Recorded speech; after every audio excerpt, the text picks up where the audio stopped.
Hello everyone. So Iraq की parliament में recently एक ऐसा बिल इंट्रोड्यूस किया गया जिसके चलते दोनों डोमेस्टिक कम्युनिटी और इंटरनेशनल कम्युनिटी ने भी बहुत ही ज़्यादा डिस्कशन करना शुरू कर दिया। दरअसल ये बिल है जिसमें शादी की एज जो है वो 18 साल से कम करके लड़कों के लिए 15 साल और लड़कियों के लिए 9 साल रखने का प्रस्ताव किया गया। मतलब इराक में अभी मैरिजेबल एज जो है या शादी करने की उम्र 18 साल है, पर इराक की पार्लियामेंट जो है वो एक बिल इंट्रोड्यूस कर रही है जिसमें मैरिजेबल एज लड़कों के लिए 15 साल करने की प्रस्ताव रखा गया है और लड़कियों के लिए 9 साल। तो इसके चलते क्या होगा कि इराक में कहीं ना कहीं चाइल्ड मैरिज होने लग जाएंगी, चाइल्ड मैरिज लीगलाइज हो जाएंगी। अब आपको लग रहा होगा कि ये इस तरह का क्यों सोच रख रहे हैं इराकीज, या फिर इस तरह का लॉ जो है इसके पीछे क्या रीजन है। तो रीजन सिंपल सा है कि इराक की जो प्रेजेंट पार्लियामेंट है वो शिया कंजर्वेटिव डोमिनेट करते हैं। शिया कंजर्वेटिव्स की अपनी विचारधारा है, वो अपने हिसाब से सोचते हैं। तो उनके हिसाब से उन्हें लगता है कि शादी की उम्र जो है वो यही होनी चाहिए ताकि लड़के लड़की जो है वो इमोरल रिलेशनशिप में ना आए, इस तरह के रिलेशंस में ना आए जो उनकी दृष्टि में सही नहीं है।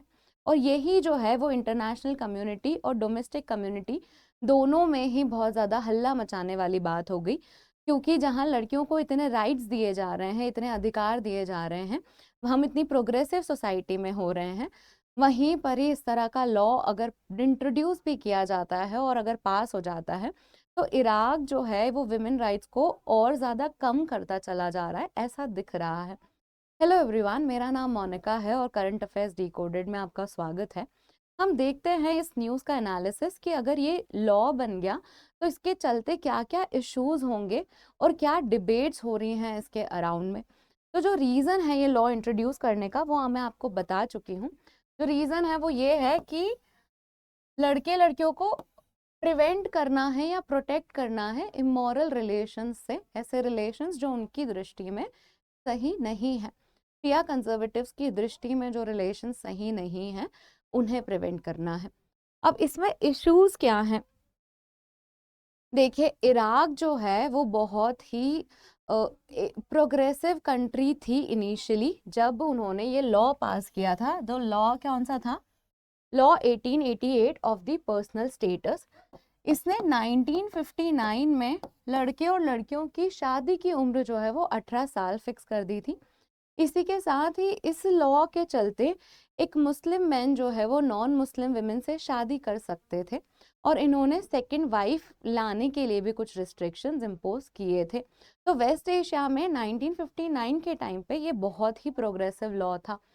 अब ये जो लॉ है इसको चेंज करके जब मैरिजेबल एज जो है वो इतनी कम कर दी जाएगी तो फिर यहाँ पे डिस्कशन उठता है कि इराक किस डायरेक्शन में आगे बढ़ता चला जा रहा है।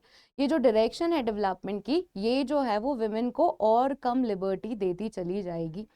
साथ ही जो इशू है वो क्या है कि इससे चाइल्ड मैरिज लीगलाइज हो जाएगी। उसी के साथ ही एक और स्टैटिस्टिक है जो आपको पता होना चाहिए कि इराक में 28% विमेन जो हैं वो 18 या 18 से कम उम्र में ही शादी कर लेती हैं। और ये किसका डेटा है? यूनाइटेड नेशंस चिल्ड्रन फंड का डेटा है ये, जिसमें उन्होंने बताया कि over 28% of women in the nation जो हैं वो 18 की उम्र तक शादी कर ही लेती हैं। कहने का मतलब यह है कि इराक में जो मैरिज है वो यूजुअली रिलीजियस लीडर्स या फिर धर्म वाले जो लीडर्स हैं वो करा देते हैं, जिसके चलते लॉ का पकड़ जो है वो कमज़ोर है और उसी के चलते 18 साल से कम में भी शादियां हो रही हैं।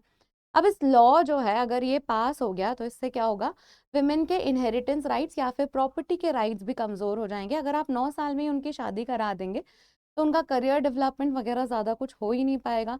वो इतना पढ़ लिख नहीं पाएंगी कि वो अपने अधिकार मांग सकें। डिवोर्स के केसेस भी बहुत कम हो जाएंगे, क्योंकि वही है ना कि इतनी कम उम्र में शादी कराएंगे आप तो वो कैसे अपने राइट्स क्लेम कर पाएंगे। डिवोर्स, चाइल्ड कस्टडी, इनहेरिटेंस, ये सारे लॉज जो हैं जो विमेन को मिलते हैं वो सब कमज़ोर पड़ जाएंगे अगर ये लॉ पास हो गया तो ये जो है ये प्रॉब्लम है। और ये प्रॉब्लम हम काफ़ी आसानी से देख भी सकते हैं कि अगर एक 9 ईयर ओल्ड और एक 15 ईयर ओल्ड की शादी करा देंगे हम तो वो किस तरह से उनका ओवरऑल डेवलपमेंट हैम्पर हो जाएगा, ये अपने आप में एक प्रॉब्लम की बात है। इंडिया के केस में जो मैरिज लॉज हैं उसके चलते हमने क्या कर रखा है कि लड़कियों के लिए एज सेट कर रखी है 18 साल और लड़कों के लिए ये उम्र है 21 साल। इंडिया में ये डिस्कशन हुआ भी था जिसमें हम कोशिश कर रहे थे कि लड़कियों के लिए भी शादी की उम्र जो है वो 21 साल ही कर दें, क्योंकि अभी क्या है ना, इस लॉ में क्या प्रॉब्लम है कि एक स्टीरियोटाइप या फिर एक ऐसी धारणा बन रही है कि लड़कियां जो हैं वो शादी के बंधन में कम उम्र की ही होनी चाहिए। तो ये जो स्टीरियोटाइप है उसको हटाने की कोशिश कर रहे थे। साथ ही एक और रीजन ये था कि 18 साल की उम्र में लड़कियों का करियर इतना ज्यादा ग्रो नहीं कर पाता है, तो अगर आप उन्हें 21 साल तक रोक के रख सकते हैं तो शायद वो अपने करियर में और आगे बढ़ सकती हैं। तो इस तरह का प्रपोजल आया था, पर अब ये प्रपोजल पास नहीं हो पाया, जिसके चलते विमेन की शादी की एज 18 ईयर्स है और लड़कों की शादी की एज 21 ईयर्स ही है। प्रपोजल ये था कि दोनों की शादी की एज 21 साल कर दी जाए। अब हम कुछ इंटरेस्टिंग चीज़ें देखते हैं जिसमें हमें पता चलेगा कि कौन सी कंट्री जो है उनमें सबसे कम मैरिज एज डिसाइड कर रखी है। अब इस मोमेंट पे आप गैस करना शुरू कर दीजिए, आपको क्या लगता है किस कंट्री में सबसे कम मैरिज की एज होगी। तो गैस करेंगे आप तो आप कंपेयर कर पाएंगे कि आपने क्या सही सोचा था। अफगानिस्तान और यमन जो हैं वो दो कंट्रीज हैं जिसमें मैरिज की एज अभी तक सबसे कम है। अगर इराक में ये लॉ पास हो जाता है तो ये जो टाइटल है ये किसको मिल जाएगा, इराक को।